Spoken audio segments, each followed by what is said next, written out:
प्याज के भाव में पिछला हफ्ता काफ़ी मंदी का रहा।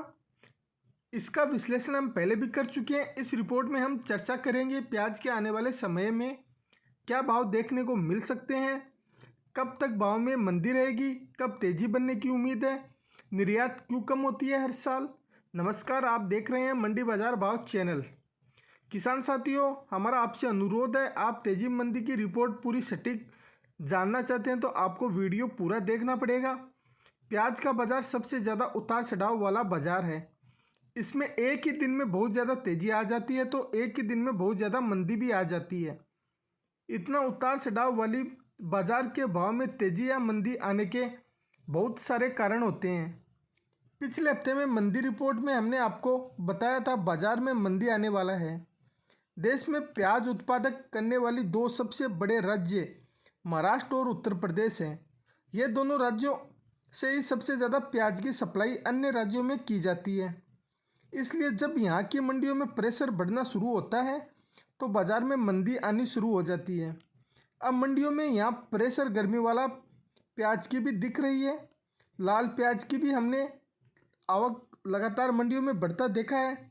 इसलिए भी क्योंकि अब गर्मी आ चुकी है, ऐसे में लाल प्याज जल्दी से ख़राब हो सकते हैं, तो जल्दी जल्दी इसको मंडियों में उतार कर बिकवाली कर रहे हैं। दूसरे राज्य जैसे कि बंगाल की तरफ भी प्याज निकल कर आ रही है, तो उसकी आवक उत्तर भारत की मंडियों में पहुंच रही है और कहीं ना कहीं महाराष्ट्र और मध्य प्रदेश की प्याज की जगह ले रही है, जिसे वहां पर भाव गिरने के डर से ले वाली कमज़ोर पड़ रही है। अगले हफ्ते बाजार में हल्का सुधार देखने को मिल सकता है। एक छोटी अवधि के लिए ही प्याज में सुधार देखा जा सकता है, क्योंकि अगले हफ्ते में होली है और प्याज की होली पर डिमांड अधिक रहती है, जिसका एक हल्का उठाव देखने को मिल सकता है।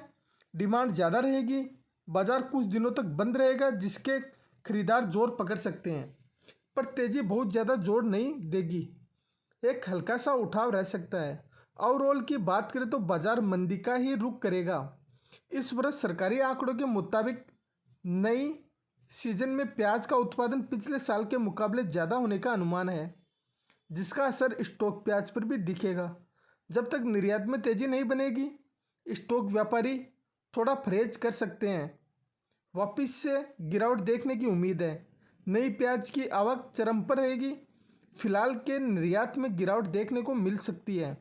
पिछले साल प्याज निर्यात में 35% गिरावट देखने को मिला था।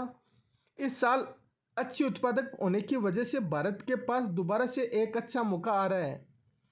प्याज का निर्यात कर विश्व भर में जो यहाँ के प्याज की चर्चा होती थी वह दोबारा से होने लगेगी। प्याज का निर्यात पिछले 2-3 सालों से कम होता जा रहा है, जिसकी सबसे बड़ी वजह रही सरकार के द्वारा लगाई गई पाबंद। भाव बढ़ने के बाद पाबंदी लगाने से यहाँ एक्सपोर्टर को समस्या का सामना करना पड़ता है। जो भी ऑर्डर्स आने वाले होते हैं वो सारे ख़त्म हो जाते हैं। फिर जब एक्सपोर्टर पर पाबंदी हटा लेते हैं तो वहाँ के इंपोर्टर दोबारा से ऑर्डर बहुत कम कर देते हैं। भाव बढ़ने के बाद सरकार हरकत में आती है और निर्यात बिना किसी सूचना के बंद कर देती है। आने वाले समय में प्याज की बम्पर आवक मंडियों में आने वाली है, तो इसको लेकर सरकार को एक ठोस कदम उठाना चाहिए ताकि प्याज को ज़्यादा से ज़्यादा निर्यात किया जा सके और किसानों को अच्छे दाम मिल सके। प्याज निर्यात का सबसे बड़ा बाज़ार बांग्लादेश, श्रीलंका, मिडिल ईस्ट के लगभग सभी देश हैं। प्याज के निर्यात को लेकर गवर्नमेंट को आगे आना पड़ेगा, तभी जाके इसमें एक सपोर्ट मिलेगा। आगे प्याज निर्यात भाव को लेकर कोई भी रिपोर्ट सामने आती है तो हम आप तक ज़रूर पहुंचाएंगे। तब तक आप बने रहिए हमारे साथ। किसान साथियों, आपको ये जानकारी अच्छी लगी हो तो हमारे चैनल मंडी बाज़ार भाव को सब्सक्राइब कर लीजिए, बेल आइकन दबा लीजिए, जिससे सबसे पहले मंडी बाज़ार भाव की जानकारी आपको मिल सके। लाइक करिए और आपको और भी कोई जानकारी चाहिए तो आप हमें कमेंट्स के द्वारा बता सकते हैं। धन्यवाद किसान साथियों। और प्याज किसानों तक जानकारी पहुंचाने के लिए वीडियो को आप शेयर भी कर सकते हैं। धन्यवाद।